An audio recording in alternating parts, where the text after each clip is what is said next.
சிவாய நம சிவாய.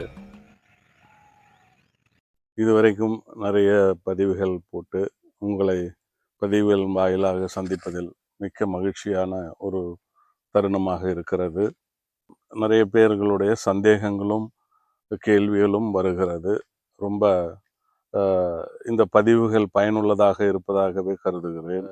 நிறைய விஷயங்களை நீங்கள் தெரிந்து கொள்ளலாம். பொதுவாக ஒரு சிலர் கேட்டார்கள், இந்த மயான கொள்ளை ஒரு விஷயம் நடக்கிறது, அதற்கான பொருள் என்னவாக இருக்கும் என்று கேட்கிறார்கள். இந்த மயான கொள்ளை என்ற விழா எதனால் ஏற்பட்டது என்பது பலருடைய கேள்வியாக இருக்கிறது. இந்த மயான கொள்ளை என்பது தமிழகத்திலே நடந்து வரும் ஒரு திருவிழா. அனைத்து அம்மன் கோயில்களிலும் இப்பொழுது நடக்கிறது. தமிழகத்திலே இதற்கு ஒரு கதை உண்டு. மற்ற மாநிலங்களிலே இதுக்கு வேற மாதிரியான கதைகளை சொல்வார்கள். இதுக்கு என்ன சொல்றாங்க அப்படின்னு சொன்னால், சிவனும் பார்வதியும் திருமணம் நடக்கின்ற பொழுது அன்றைய திருமணத்தை பிரம்மதேவன் நடத்தி வைக்கிறார். இப்படியாகத்தான் அத சொல்லப்படுது. தமிழ்நாட்டிலே இருக்கிற சிவபுராணங்களில் இந்த மாதிரி சொல்கிறார்கள். பிரம்மதேவன் சிவன் பார்வதியின் திருமணத்தை நடத்தி வைக்கிற பொழுது பிரம்மதேவன் கேட்கிறார், தர்ஷனை கொடு அப்படின்னு சொல்லி சிவனை கேட்கும் பொழுது திருமணம் செய்து வைத்ததற்கான தர்ஷனையை கேட்கிறார். சிவனிடம் என்ன தர்ஷனை இருக்கும் இருக்காது என்பது பிரம்மதேவனுக்கு நன்றாகவே தெரியும்.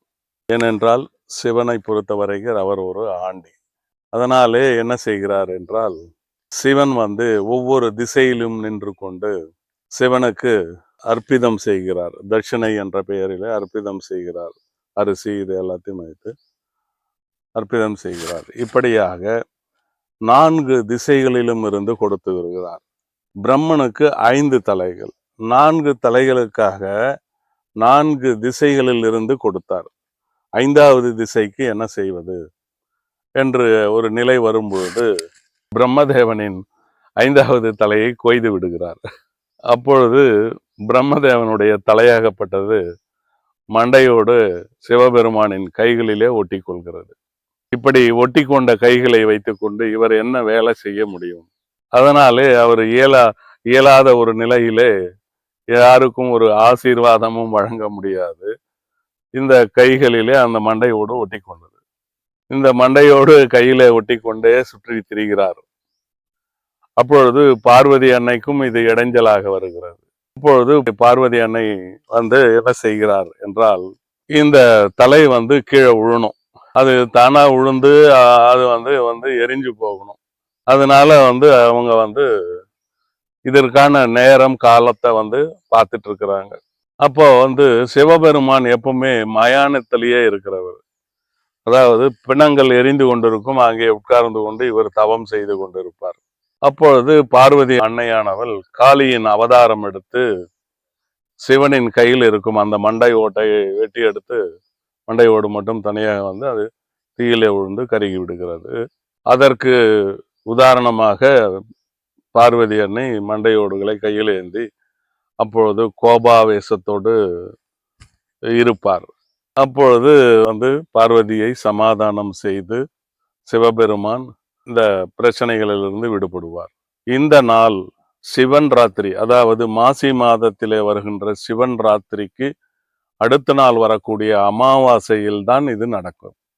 அந்த மாதிரி தான் அன்று பார்வதி அன்னையானவள் சிவன் ராத்திரிக்கு அடுத்த நாள் அமாவாசையில் தான் இதை செய்கிறார்.